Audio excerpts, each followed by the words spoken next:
The Russian invasion of Ukraine is a blatant violation of the United Nations Charter and international law. It has unleashed widespread deaths, destruction, and displacement. Attacks on civilian and civilian infrastructure have caused many casualties and terrible suffering.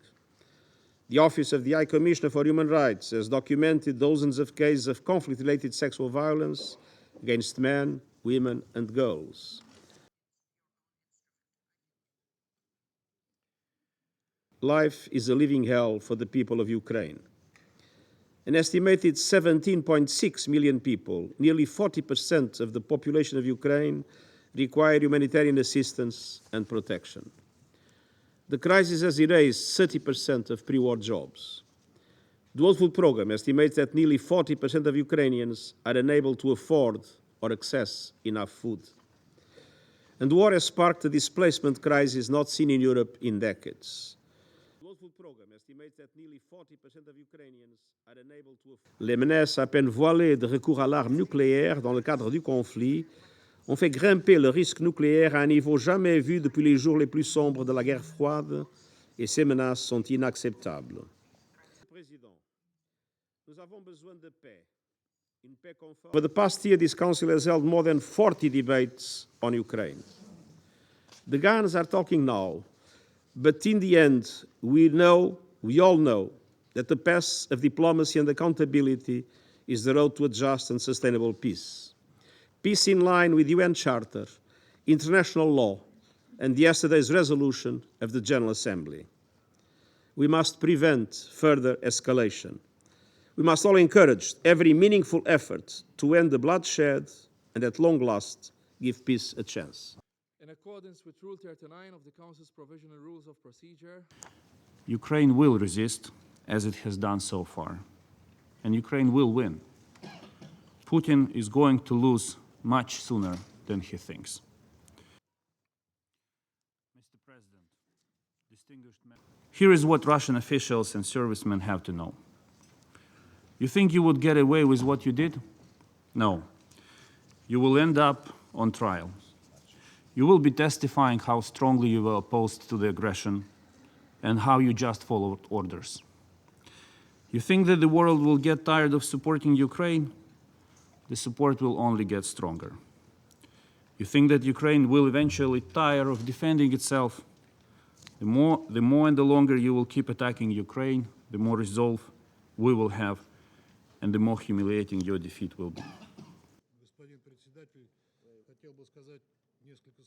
Russian propaganda has fabricated this hypocritical narrative that supplying Ukraine with weapons fuels the war.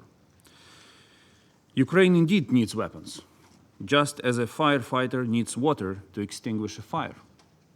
The fire that is destroying your home and killing innocent people. The sooner and the more we get, the sooner the fire will be extinguished.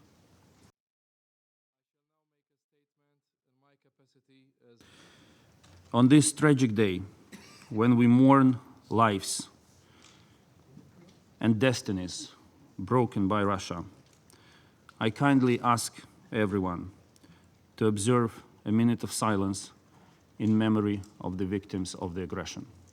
I thank you, Mr. President.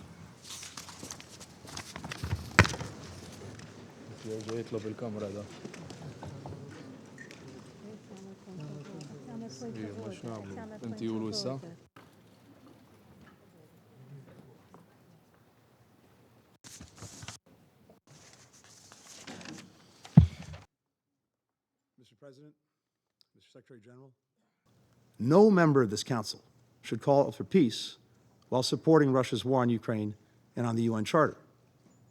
In this war, there is an aggressor and there is a victim. Russia fights for conquest. Ukraine fights for its freedom. If Russia stops fighting and leaves Ukraine, the war ends. If Ukraine stops fighting, Ukraine ends. The fact remains, one man, Vladimir Putin, started this war. One man can end it. Territorial integrity denounces Russia's atrocities, expresses support for a just and comprehensive peace in accordance with the United Nations Charter. Over the past year, Putin has shown that he is willing to wage a war of attrition. And the 20th century's two world wars have shown us what a horror that would be. Hundreds of thousands more dead and wounded. Global shortages of food and fuel. Skyrocketing prices. For these reasons and many more, Putin cannot, must not win in Ukraine. They want peace, a just peace for Ukraine and its people, in line with President Zelensky's peace plan. Colleagues, 1 year ago, Russian troops rushed across the borders of Ukraine and Russian missiles не дал киевскому режиму заключить мир в марте-апреле прошлого года.